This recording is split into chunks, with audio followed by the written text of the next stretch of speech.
ಅದು ಲೋಕಸಭೆಯಲ್ಲಿ ಮುಂದುವರಿಯುತ್ತಾ? ಖಂಡಿತವಾಗಿ ನನಗೇನು ಇವತ್ತು ನನ್ನ ಮತಕ್ಷೇತ್ರದ ಜನತೆ ಇವತ್ತು ಆಶೀರ್ವಾದ ಮಾಡಿ ಎಲ್ಲ ಜನಾಂಗದವರು ಇವತ್ತು ನನಗೊಂದು ಶಾಸಕನಾಗಿ ಮಾಡಿದ್ದಾರೆ.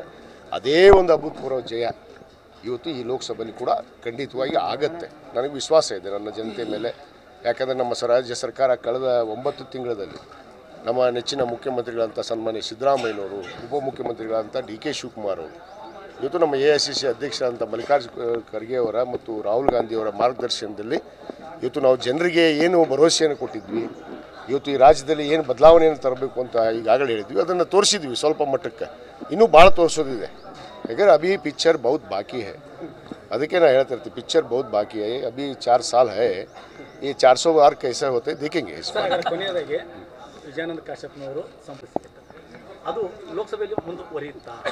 ಖಂಡಿತವಾಗಿ ನನಗೇನು ಇವತ್ತು ನನ್ನ ಮತಕ್ಷೇತ್ರದ ಜನತೆ ಇವತ್ತು ಆಶೀರ್ವಾದ ಮಾಡಿ ಎಲ್ಲ ಜನಾಂಗದವರು ಇವತ್ತು ನನಗೊಂದು ಶಾಸಕನಾಗಿ ಮಾಡಿದ್ದಾರೆ. ಅದೇ ಒಂದು ಅಭೂತಪೂರ್ವ ಜಯ ಇವತ್ತು ಈ ಲೋಕಸಭೆಯಲ್ಲಿ ಕೂಡ ಖಂಡಿತವಾಗಿ ಆಗತ್ತೆ. ನನಗೆ ವಿಶ್ವಾಸ ಇದೆ ನನ್ನ ಜನತೆ ಮೇಲೆ. ಯಾಕಂದರೆ ನಮ್ಮ ರಾಜ್ಯ ಸರ್ಕಾರ ಕಳೆದ 9 ತಿಂಗಳಲ್ಲಿ ನಮ್ಮ ನೆಚ್ಚಿನ ಮುಖ್ಯಮಂತ್ರಿಗಳಂಥ ಸನ್ಮಾನ್ಯ ಸಿದ್ದರಾಮಯ್ಯನವರು, ಉಪಮುಖ್ಯಮಂತ್ರಿಗಳಂಥ ಡಿ ಕೆ ಶಿವಕುಮಾರ್ ಅವರು, ಇವತ್ತು ನಮ್ಮ AICC ಅಧ್ಯಕ್ಷರಾದಂಥ ಮಲ್ಲಿಕಾರ್ಜುನ ಖರ್ಗೆ ಅವರ ಮತ್ತು ರಾಹುಲ್ ಗಾಂಧಿಯವರ ಮಾರ್ಗದರ್ಶನದಲ್ಲಿ ಇವತ್ತು ನಾವು ಜನರಿಗೆ ಏನು ಭರವಸೆಯನ್ನು ಕೊಟ್ಟಿದ್ವಿ, ಇವತ್ತು ಈ ರಾಜ್ಯದಲ್ಲಿ ಏನು ಬದಲಾವಣೆಯನ್ನು ತರಬೇಕು ಅಂತ ಈಗಾಗಲೇ ಹೇಳಿದ್ವಿ, ಅದನ್ನು ತೋರಿಸಿದ್ವಿ ಸ್ವಲ್ಪ ಮಟ್ಟಕ್ಕೆ. ಇನ್ನೂ ಭಾಳ ತೋರಿಸೋದಿದೆ. ಯಾಕಂದರೆ ಅಭಿ ಪಿಕ್ಚರ್ ಬಹುತ್ ಬಾಕಿ ಹೈ. ಅದಕ್ಕೆ ನಾನು ಹೇಳ್ತಾ ಇರ್ತೀನಿ, ಪಿಕ್ಚರ್ ಬಹುತ್ ಬಾಕಿ ಹೈ. ಅಭಿ 4 साल है. ये 400 बार कैसा होते देखेंगे. ಕೊನೆಯದಾಗಿ ವಿಜಯಾನಂದ ಕಾಶ್ಯಪ್ನವರು